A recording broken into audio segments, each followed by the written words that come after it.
Let's move into the bad boys of the Premier League then, or maybe not so bad with analysis. One of the first things that I wanted to bring up was one of your insightful tweets this week, which I'll put up on screen for everybody to look at as well.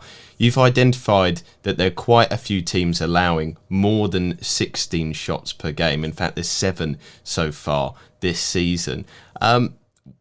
Where do you think this comes from? Is this like just a weird tactical kind of, statistical foible? And who do you think will improve? Yeah, I think so. I think so. In the main, I mean, you'd be amazed if as the tweet shows. There's, I think, only about 4 or 5 teams in the last kind of 5 years that have allowed that many shots. It does seem like a funny little quirk. I mean, you'd be surprised if I think Arsenal, Leicester, and Tottenham are all on that list. Like 16 shots against is kind of like, okay, we're not talking about shot quality here and the value of the shots, but if you're giving up that many shots, you're giving up that many opportunities for your opponent to shoot, and they are taking those short chances to shoot. That's not a strategy that you would like to maintain. You'd be surprised if those 3 teams at least persisted long term, and some of this is schedule. You walk into a Man City after 5 or 6 games and they put 30 shots in you. It's 2 games worth, and it's like, okay, that's really damaging my averages. And again, that's another thing why 10, 12 games, those outlier games maybe had someone sent off, and had to withstand the battering that can like even out the metrics. I just thought, yeah, it was just a funny little quirk really at this point. So many teams are seeming to kind of like give up shots so readily. I mean, and from a statistical standpoint, the first thing I'd be looking at would be like, right, okay, why are we giving up so many shots? We want to stop giving up so many shots. This is a problem. And obviously you dig in deep and say, are these good shots or bad shots? If you're giving up lots of shots from terrible positions, then it's not that bad. But if there's a lot of shots in the box and the actual expected goal per shot is high, then that's going to be a problem. I can't think of what the teams that are actually kind of like looking worst on that stage, to be honest. Well, you've mentioned 2 of them there, the boys from North London. Obviously, you hark from supporting the Lily Whites, and as you can see in the background, I'm an Arsenal fan. Let's talk through this North London derby. These 2 teams, 2 rivals, who are going through tough rebuilds. Maybe they're at different stages of it. Arsenal still seem to have creativity issues from last season, but they're quite good at the back. Do you think that they're a little bit improved? And again, talking about schedule there, 2 of their first 3 games were Chelsea and Man City. Does that skew the data a little bit? Yeah, certainly. And it's difficult because, you get battered by those teams and you're looking at 6, 7 games worth of data and it's like, okay, that's really skewing things. Arsenal are weird. I mean, like, I'm a Tottenham fan, but I'm not approaching this from a fan's perspective. Like, I think I said the other day, like you looked at the top Arsenal's lineup and it's like, okay, that looks like a first team. I can look at this. I get who's playing. I get the formation. I understand everyone seems to be like, this is the team I'd pick. And I've had this issue with Tottenham as well. Like, over the years, you look at, right, what's the team? Okay, that isn't what I'd pick. Doesn't necessarily work out that way, the fans' favorite kind of team. But when you look at the team, you think, like, I understand this team. I understand why this team's been picked and, who's playing and why they're playing. Sometimes you feel like, there's some kind of sense in that. And I feel like Arsenal have got there after spending a long period of time where it's like, I don't really understand what this team is, or I don't really understand what the signings are. And then they played played pretty badly at the weekend. They obviously played well against Spurs, had a nice finishing boost where they basically created 3 great chances and scored all 3 of them. And then at the weekend, they weren't so good at all, were they? And so it's difficult because you feel like you've got that inconsistency. But it's a young team. There's potential there. If it can grow together, then it's probably not about this season. It's more about next season. And the seasons beyond. Once the 20-year-olds are 23 or 24 or 22 or whatever it is, then and are they the top players that they potentially project to be? If you're getting that right and it's working, that's how you can actually turn your sleeping giant into top 4 contenders. But it's a weird one because obviously Arsenal fans got sick of Wenger just landing him in 4th every season, and wanted more, which is fine. But what's been the cost of that is, actually we had to face the other direction, and end up kind of close to mid-table. And Tottenham is suffering in a similar way. They had the good times. Didn't win a trophy when, possibly they, were at points, you'd have expected them to land something.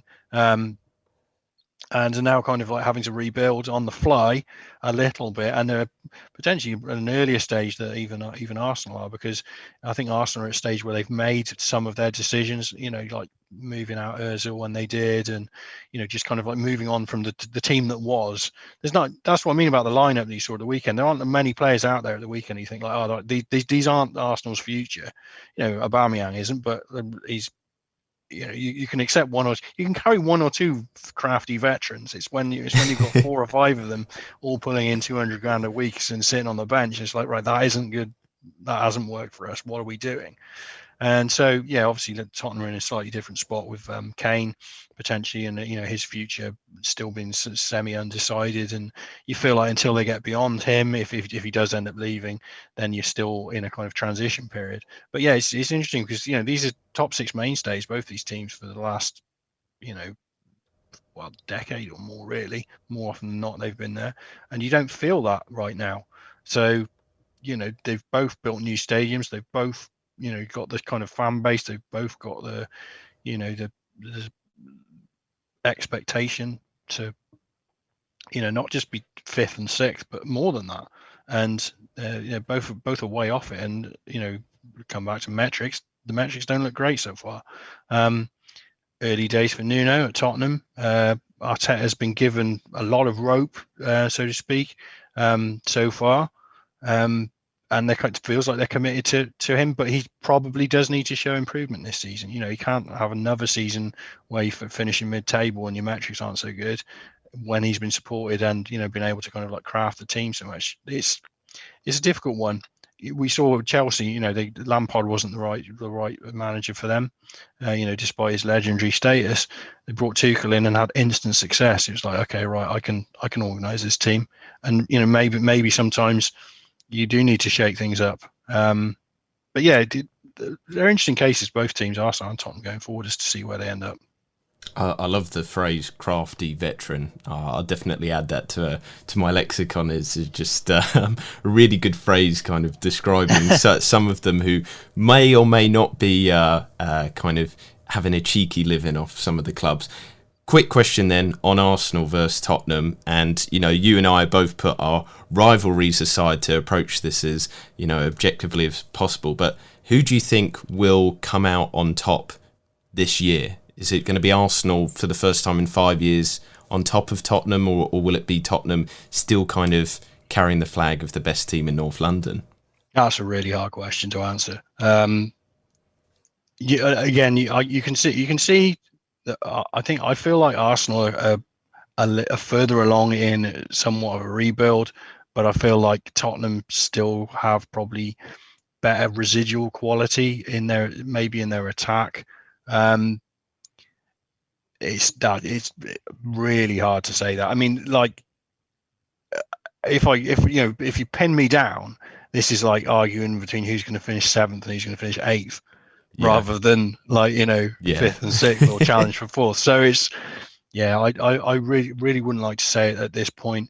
I don't think that's a really hard question. Well, let's talk about maybe a little bit of an easier one.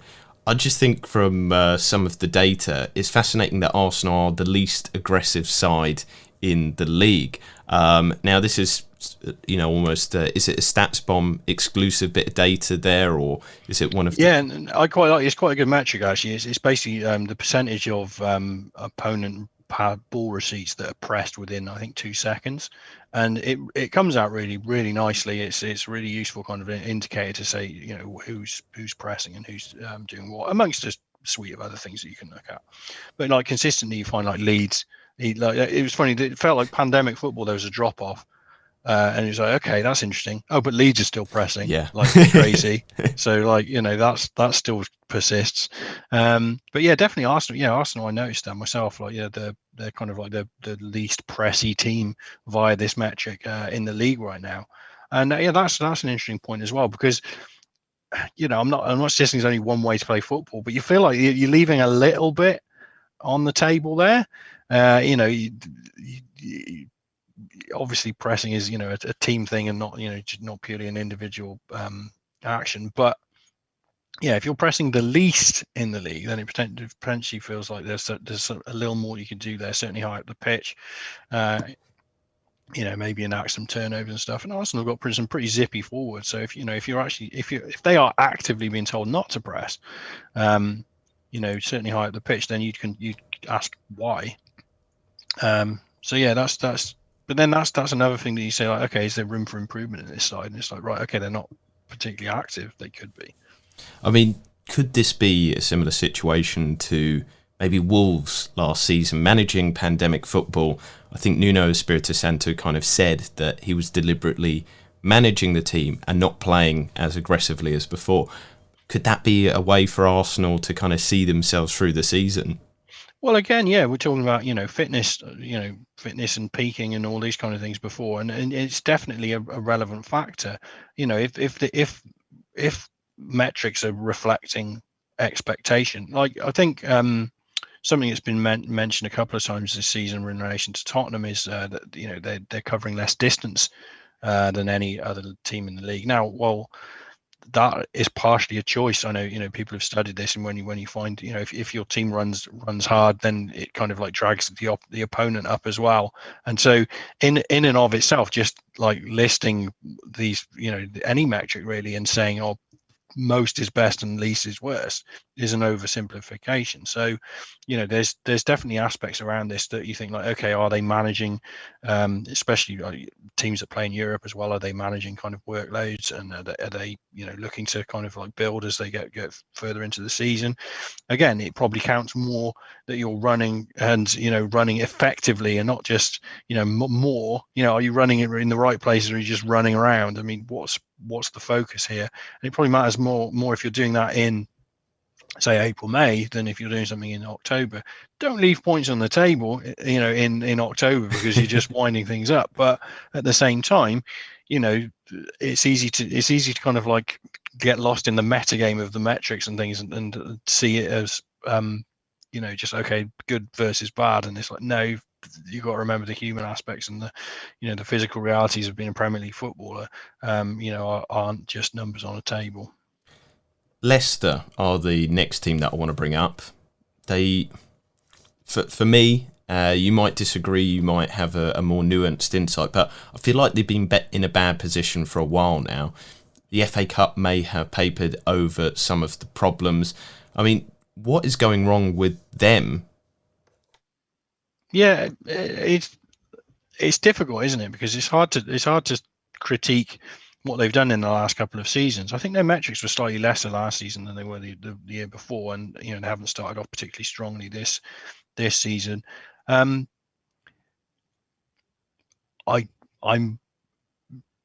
probably, I haven't really got a strong opinion as to what's going on with them. They feel like Rodgers has done a good job with them. Maybe there is like somewhat of a cup hangover when you succeed and you achieve your goals. If we recall the season after they won the league, they were very, very good that year, and the season afterwards, quite understandably, they kind of like drifted back into mid-table, which wasn't hugely unexpected, but kind of was a bit after the Lord Mayor's show. There could be an element of that going on, but I think they look to make nice moves in the transfer market. Iheanacho is a player who feels like when they've played him, he's been very good. Certainly at the back end of last season, or mid to back end of last season, I saw he scored at the weekend. It feels like they've got the players to solve the problems, but at the moment they're not kind of like haven't really kicked on. Yeah, I wouldn't be too worried about Leicester, going forward. But it's an interesting spot because you've won a cup, you've got 2 5th-place finishes. Where do you go from here? Like it's getting people up to the level, getting a team up to the level of winning things and achieving things. that's the first mountain to climb. But like, you know, keeping them at a level and keeping them motivated. Yeah, how do you, you know, you're not going to win the league. No, Leicester are not going to win the league. Yeah, okay. we've fallen over on that before, but like, you know, they're not going to win the league. So what's your motivation? And also, it's just general weirdness, like coming out of, for all teams coming out of, you know, pandemic world and returning to some level of normality. You know, it was easy to look at last season and say like that's the weird season, or you know, the season, end of the season before. But like even now, there's going to be, you know, some strange aspects that are going to like kick out of this, and it'll probably be a year or more before we feel like we're kind of back in you know, more normality. But I digress.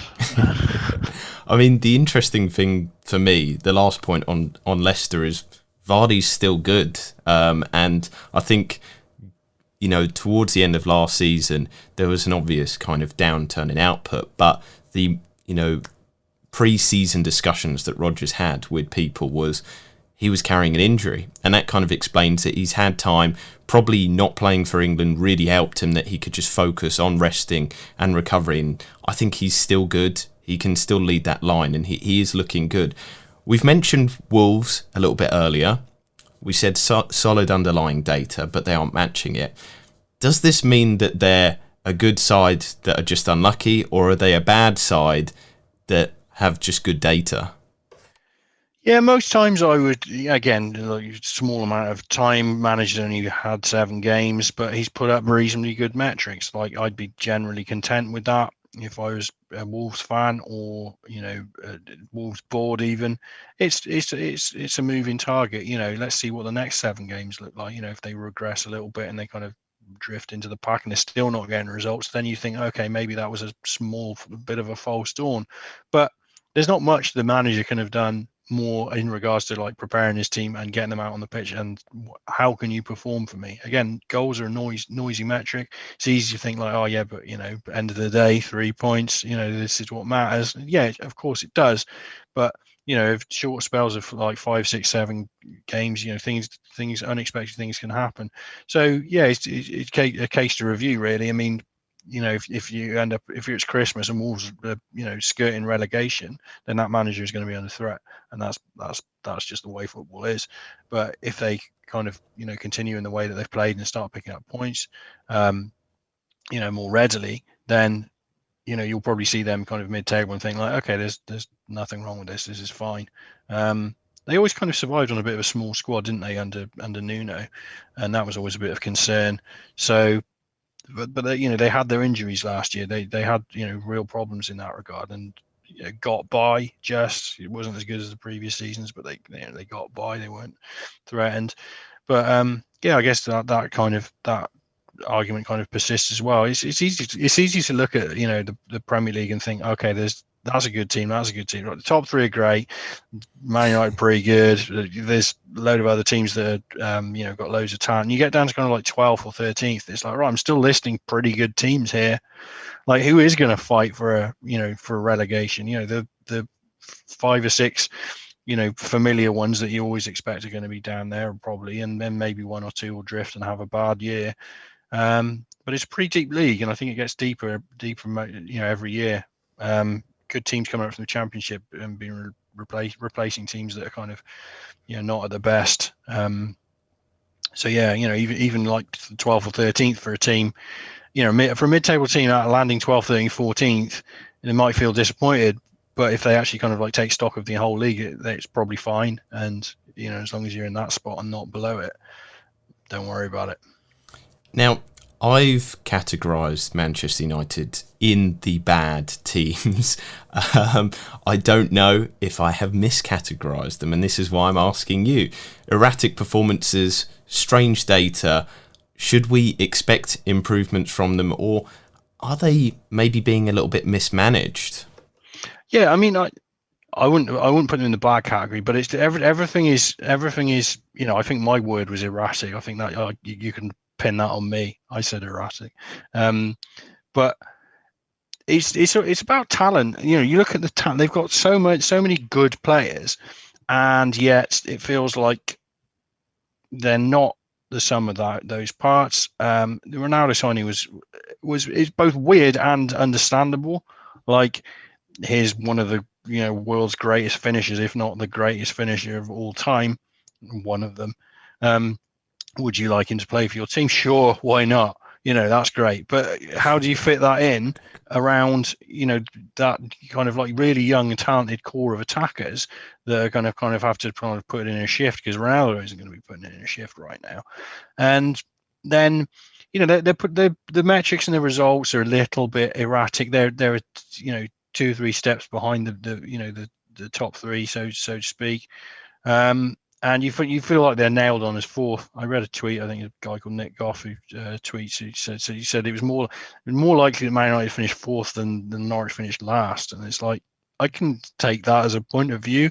Like, they feel like they're, I don't know how Man United like extricate themselves from fourth place. It feels like they're comfortably better than the rest of the league, with Arsenal and Tottenham struggling, but they're not as good as Chelsea, and they're not as good as Liverpool, and they're not as good as Man City. And the challenge for them is literally to somehow bridge that gap.